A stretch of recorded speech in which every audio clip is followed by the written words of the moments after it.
Children of the Island by L.M. Montgomery.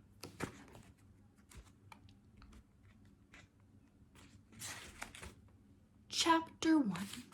A Shadow of Change. "Harvest is ended and summer is gone," quoted Anne Shirley, gazing across the shorn fields dreamily. She and Diana Barry had been picking apples in the Green Gables orchard, but were now resting from their labors in a sunny corner, where airy fleets of thistledown drifted by on the wings of a wind that was still summer sweet with the incense of ferns in the haunted wood.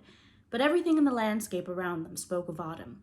The sea was roaring hollowly in the distance. The fields were bare and sere, scarfed with goldenrod. The brook valley below Green Gables overflowed with asters of ethereal purple, and the lake of shining waters was blue, blue, blue. Not the changeful blue of spring, nor the pale azure of summer, but a clear, steadfast, serene blue, as if the water were past all moods and tenses of emotion and had settled down to a tranquility unbroken by fickle dreams. "It has been a nice summer," said Diana, twisting the new ring on her left hand with a smile, "and Miss Lavender's wedding seemed to come as a sort of crown to it. I suppose Mr. and Mrs. Irving are on the Pacific coast now." "It seems to me they have been gone long enough to go round the world," sighed Anne. "I can't believe it is only a week since they were married. Everything has changed. Miss Lavender and Mr. and Mrs. Allen gone. How lonely the manse looks with the shutters all closed. I went past it last night and it made me feel as if everybody in it had died." "We'll never get another minister as nice as Mr. Allen," said Diana with gloomy conviction. "I suppose we'll have all kinds of supplies this winter, and half the Sundays no preaching at all, and you and Gilbert gone, it will be awfully dull." "Fred will be here," insinuated Anne slyly. "When is Mrs. Lynde going to move up?" asked Diana, as if she had not heard Anne's remark. "Tomorrow. I'm glad she's coming, but it will be another change. Marilla and I cleared everything out of the spare room yesterday. Do you know, I hated to do it. Of course, it was silly, but it did seem as if we were committing a sacrilege. That old spare room has always seemed like a shrine to me. When I was a child, I thought it was the most wonderful apartment in the world. You remember what a consuming desire I had to sleep in a spare room bed, but not the Green Gables spare room. Oh, no, never there. It would have been too terrible. I couldn't have slept a wink from awe. I never walked through that room when Marilla sent me in on an errand. No, indeed, I tiptoed through it and held my breath as if I were in church, and felt relieved when I got out of it. The pictures of George Whitefield and the Duke of Wellington hung there, one on each side of the mirror, and frowned so sternly at me all the time I was in, especially if I dared peep in the mirror, which was the only one in the house that didn't twist my face a little. I always wondered how Marilla dared house clean that room. And now it's not only cleaned, but stripped bare. George Whitefield and the Duke have been relegated to the upstairs hall. So passes the glory of this world," concluded Anne with a laugh in which there was a little note of regret. "It is never pleasant to have our old shrines desecrated, even when we have outgrown them." "I will be so lonesome when you go," moaned Diana for the 100th time. "And to think you go next week." "But we're together still," said Anne cheerily. "We mustn't let next week rob us of this week's joy. I hate the thought of going myself. Home and I are such good friends. Talk of being lonesome. It's I who should groan. You'll be here with any number of your old friends, and Fred, while I shall be alone among strangers, not knowing a soul." "Except Gilbert and Charlie Sloane," said Diana, imitating Anne's italics and slyness. "Charlie Sloane will be a great comfort, of course," agreed Anne sarcastically, whereupon both those irresponsible damsels laughed. Diana knew exactly what Anne thought of Charlie Sloane, but despite sundry confidential talks, she did not know just what Anne thought of Gilbert Blythe. To be sure, Anne herself did not know that. "The boys may be boarding at the other end of Kingsport for all I know," Anne went on. "I am glad I'm going to Redmond, and I'm sure I shall like it after a while. But for the first few weeks, I know I won't. I shan't even have the comfort of looking forward to the weekend visit home, as I had when I went to Queen's. Christmas will seem like 1,000 years away." "Everything is changing, or going to change," said Diana sadly. "I have a feeling that things will never be the same again, Anne." "We have come to a parting of the ways, I suppose," said Anne thoughtfully. "We had to come to it. Do you think, Diana, that being grown up is really as nice as we used to imagine it would be when we were children?" "I don't know. There are some nice things about it," answered Diana, again caressing her ring with that little smile which always had the effect of making Anne feel suddenly left out and inexperienced. "But there are so many puzzling things, too. Sometimes I feel as if being grown up just frightened me. and then I would give anything to be a little girl again. I suppose we'll get used to being grown up in time, said Anne cheerfully. There won't be so many unexpected things about it by and by, though, after all, I fancy it's the unexpected things that give spice to life. We're 18, Diana. In 2 more years, we'll be 20. When I was 10, I thought 20 was a green old age. In no time, you'll be a staid, middle-aged matron, and I shall be nice old maid Aunt Anne, coming to visit you on vacations. You'll always keep a corner for me, won't you, Di, darling? Not the spare room, of course. Old maids can't aspire to spare rooms, and I shall be as humble as Uriah Heep, and quite content with a little over the porch or off the parlor cubbyhole. What nonsense you do talk, Anne, laughed Diana. You'll marry somebody splendid and handsome and rich, and no spare room in Avonlea will be half gorgeous enough for you, and you'll turn up your nose at all the friends of your youth. That would be a pity. My nose is quite nice, but I fear turning it up would spoil it, said Anne, patting that shapely organ. I haven't so many good features that I could afford to spoil those I have, so even if I should marry the king of the Cannibal Islands, I promise you I won't turn up my nose at you, Diana. With another gay laugh, the girls separated, Diana to return to Orchard Slope, Anne to walk to the post office. She found a letter waiting her there, and when Gilbert Blythe overtook her on the bridge over the Lake of Shining Waters, she was sparkling with the excitement of it. Priscilla Grant is going to Redmond too, she exclaimed. Isn't that splendid? I hoped she would, but she didn't think her father would consent. He has, however, and we're to board together. I feel that I can face an army with banners, or all the professors of Redmond in one fell phalanx, with a chum like Priscilla by my side. I think we'll like Kingsport, said Gilbert. It's a nice old burg, they tell me, and has the finest natural park in the world. I've heard that the scenery in it is magnificent.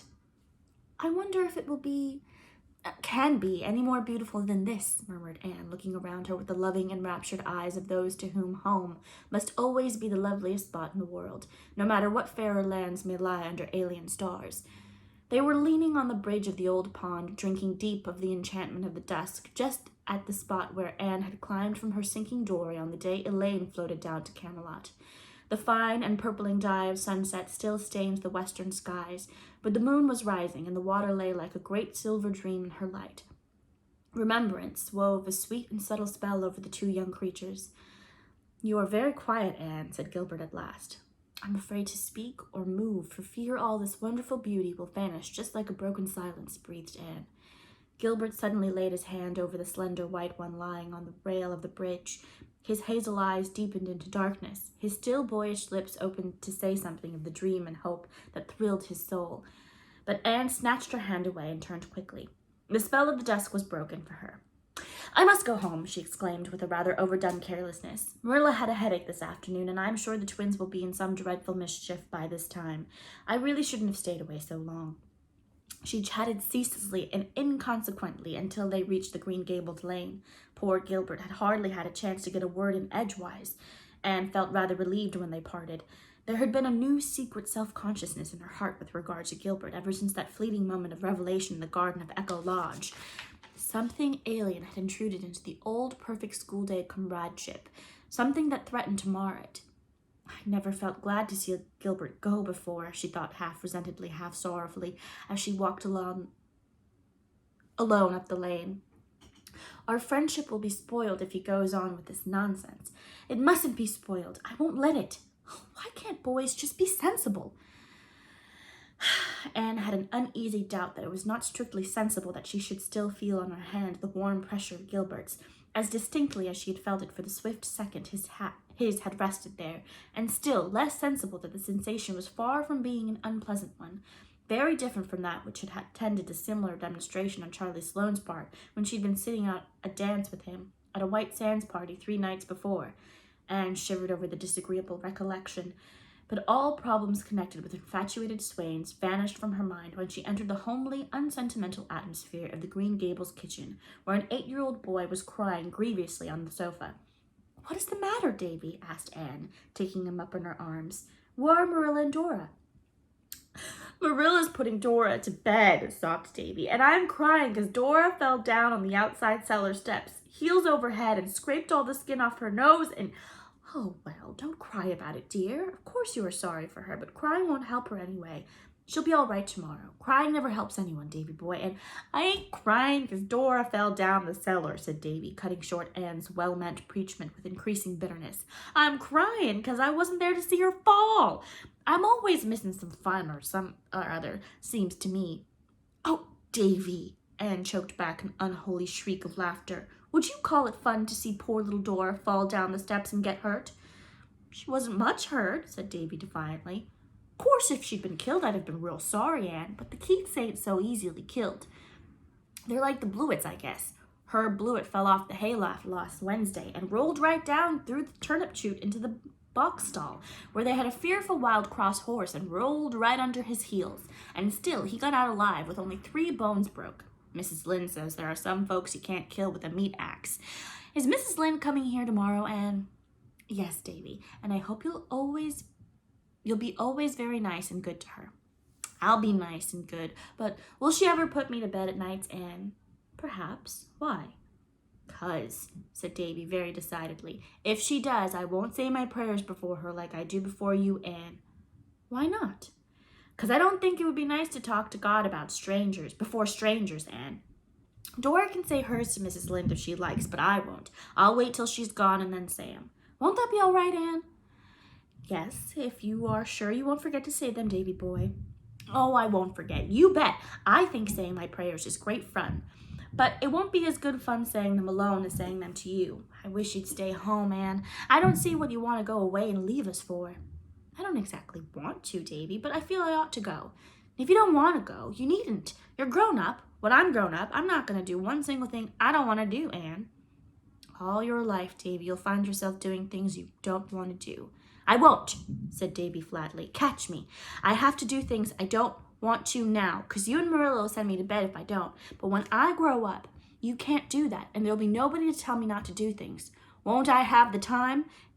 Say, Anne, Milty Boulter says his mother says you're going to college to see if you can catch a man.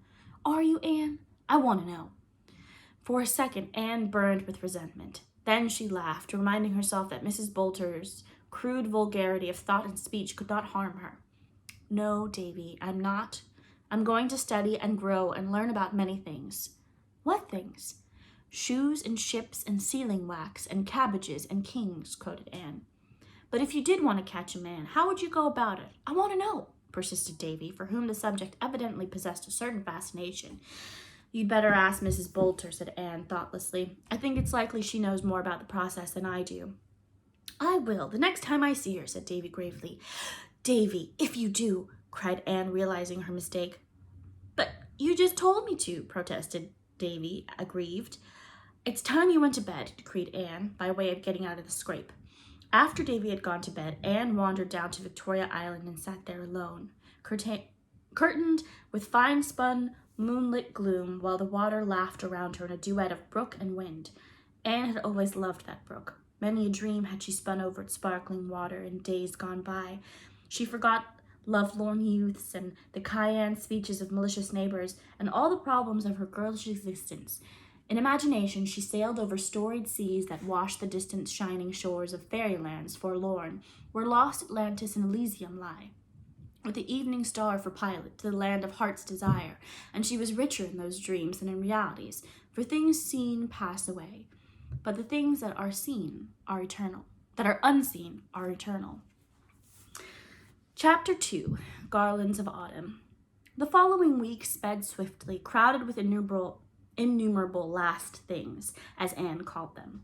Goodbye calls had to be made and received, being pleasant or otherwise, according to whether callers and called upon were heartily in sympathy with Anne's hopes, or thought she was too much puffed up over going to college, and that it was their duty to take her down a peg or two.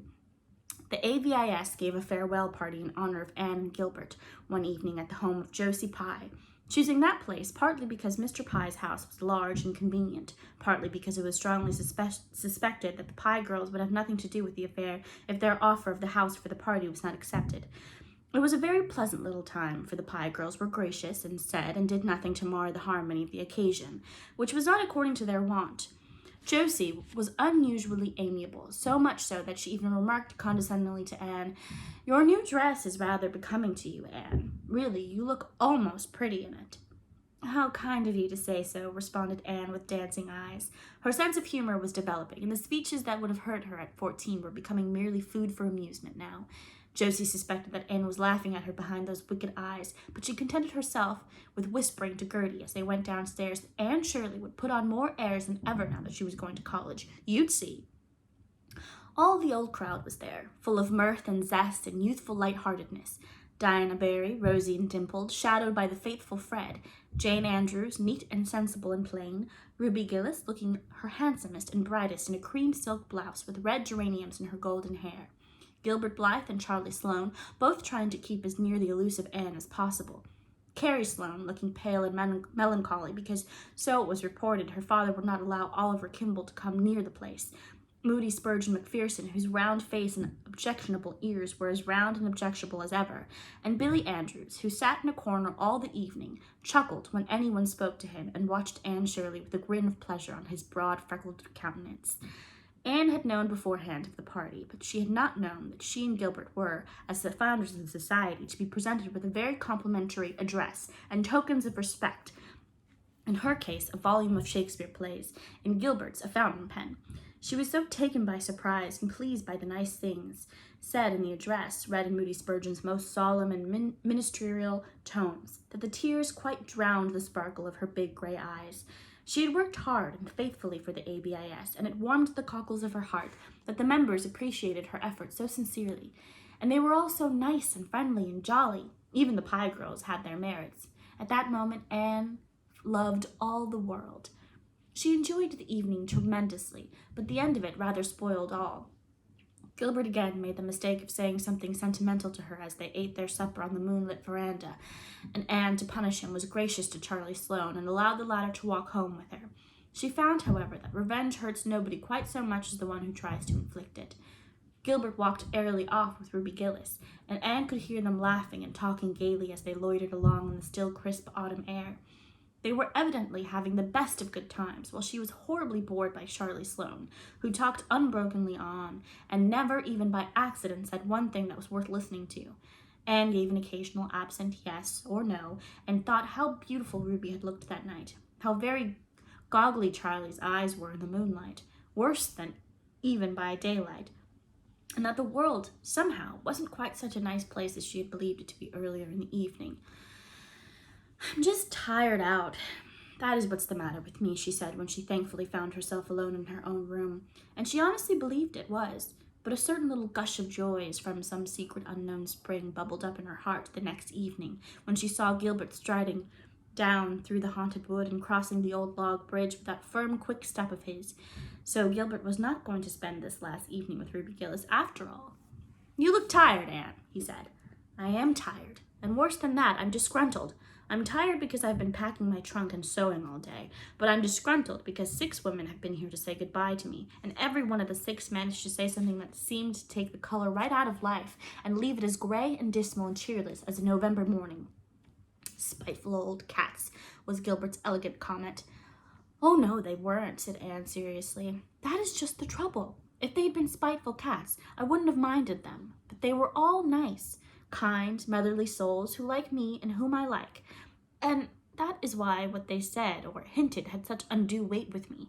They let me see they thought I was crazy going to Redmond and trying to take a BA, and ever since I've been wondering if I am."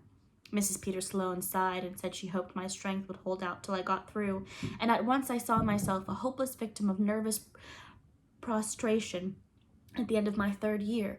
Mrs. Eben Wright said it must cost an awful lot to put in 4 years at Redmond, and I felt all over me that it was unpardonable in me to squander Marilla's money and my own on such a folly. Mrs. Jasper Bell said she hoped I wouldn't let college spoil me, as it did some people, and I felt in my bones that the end of my 4 Redmond years would see me a most insufferable creature, thinking I knew it all and looking down on everything and everybody in Avonlea. Mrs. Elisha Wright said she understood that Redmond girls, especially those who belonged to Kingsport, were dreadfully dressy and stuck up, and she guessed I wouldn't feel much at home among them, and I saw myself, a snubbed, dowdy, humiliated country girl, shuffling through Redmond's classic halls in copper-toned boots. And ended with a laugh and a sigh commingled. With her sensitive nature, all disapproval had weight, even the disapproval of those for whose opinion she had scant respect. For the time being, life was savorless, and ambition had gone out like a snuffed candle. "You surely don't care for what they said," protested Gilbert. "You know exactly how narrow their outlook on life is. Excellent creatures though they are, to do anything they have never done is anathema maranatha. You are the very first Avonlea girl who has ever gone to college, and you know that all pioneers are considered to be afflicted with moonstruck madness." "Oh, I know, but feeling is so different from knowing. My common sense tell me all you can say, but there are times when common sense has no power over me. Common sense takes possession of my soul. Really, after Miss Elisha went away, I hardly had the heart to finish packing." "You're just tired, Anne. Come, forget it all and take a walk with me. A ramble back through the woods beyond the marsh. There should be something there I want to show you." "Should be? Don't you know if it is there?" "No. I only know it should be from something I saw there in spring. Come on, we'll pretend we are two children again and we'll go the way of the wind." They started off gaily. Anne, remembering the unpleasantness of the preceding evening, was very nice to Gilbert, and Gilbert, who was learning wisdom, took care to be nothing save the schoolboy comrade again. Mrs. Lynde and Marilla watched them from the kitchen window. "That'll be a match some day," Mrs. Lynde said approvingly. Marilla winced slightly. In her heart she hoped it would, but it went against her grain to hear the matter spoken of in Mrs. Lynde's gossipy, matter-of-fact way. "They're only children yet," she said shortly. Mrs. Lynde laughed good-naturedly. "Anne is 18. I was married when I was that age. We old folks, Marilla, are too much given to thinking children never grow up, that's what. Anne is a young woman, and Gilbert's a man, and he worships the ground she walks on, as anyone can see. He's a fine fellow, and Anne can't do better. I hope she won't get any romantic nonsense into her head at Redmond. I don't approve of them co-educational places, and never did. That's what I don't believe," concluded Mrs. Lynde solemnly. "Oh, sorry. That's what. I don't believe," concluded Mrs. Lynde solemnly, "that the students at such colleges ever do much else than flirt." "They must study a little," said Marilla with a smile. "Precious little," sniffed Mrs. Rachel. "However, I think Anne will. She never was flirtatious, but she doesn't appreciate Gilbert at his full value, that's what. Oh, I know girls. Charlie Sloane is wild about her too, but I'd never advise her to marry a Sloane. The Sloanes are good, honest, respectable people, of course, but when all's said and done, they're Sloanes." Marilla nodded. To an outsider, the statement that Sloanes were Sloanes might not be very illuminating, but she understood. Every village has such a family. Good, honest, respectable people they may be, but Sloanes they are and must ever remain, though they speak with the tongues of men and angels. Gilbert and Anne, happily unconscious that their future was thus being settled by Mrs. Rachel, were sauntering through the shadows of the haunted wood. Beyond, the harvest hills were basking in an amber sunset radiance, under a pale aerial sky of rose and blue. The distant spruce groves were burnished bronze, and their long shadows barred the upland meadows. But around them a little wind sang among the fir tassels, and in it there was the note of autumn. "This wood really is haunted now by old memories," said Anne, stooping to gather a spray of ferns, bleached to wax and whiteness by frost. "It seems to me that the little girls Diana and I used to play here still, and sit by the Dryad's bubble in the twilights, trusting with ghosts. Do you know, I can never go up this path in the dusk without feeling a bit of the old fright and shiver. There was once especially horrifying phantom which we created, the ghost of the murdered child that crept up behind you and laid cold fingers on yours. I confess that to this day I cannot help fancying its little furtive footsteps behind me when I come here after nightfall. I'm not afraid of the White Lady or the Headless Man or the skeletons, but I wish I had never imagined that baby's ghost into existence. How angry Marilla and Mrs. Barry were over that affair," concluded Anne with reminiscent laughter. The woods around the head of the marsh were full of purple vistas, threaded with gossamers. Past a dour plantation of gnarled spruces in a maple-fringed, sun-warmed valley, they found the something Gilbert was looking for. "Ah, here it is," he said with satisfaction. "An apple tree, and way back here," exclaimed Anne delightedly. "Yes, a veritable apple-bearing apple tree, too, here in the very midst of pines and beeches, a mile away from any orchard.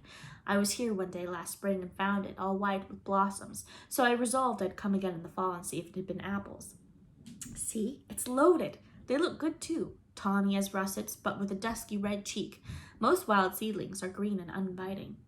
"I I suppose it sprang years ago from some chance-sown seed, said Anne dreamily, and how it has grown and flourished and held its own here all alone among aliens, the brave, determined thing. Here's a fallen tree with a cushion of moss. Sit down, Anne. It will serve for a woodland throne. I'll climb for some apples. They all grow high. The tree had to reach up the sunlight. The apples proved to be delicious. Under the tawny skin was white flesh, faintly veined with red, and besides their own proper apple taste, they had a certain wild, delightful tang no orchard-grown apples ever possessed.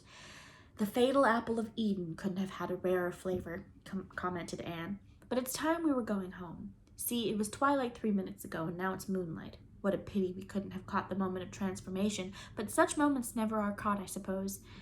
Let's go back around the marsh and home by way of Lover's Lane. Do you feel as disgruntled now as when you started out, Anne? Not I. Those apples have been as manna to a hungry soul. I feel that I shall love Redmond and have a splendid 4 years there. And after those 4 years, what? Oh, there's another bend in the road at their end, answered Anne lightly. I've no idea what may be around it. I don't want to have. It's nicer not to know.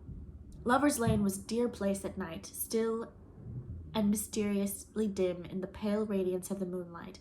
They loitered through it in a pleasant, chummy silence, neither caring to talk.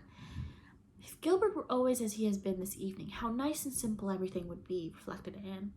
Gilbert was looking at Anne as she walked along in her light dress with her slender delicacy. She made him think of a white iris. I wonder if I can ever make her care for me, he thought, with a pang of self-distrust.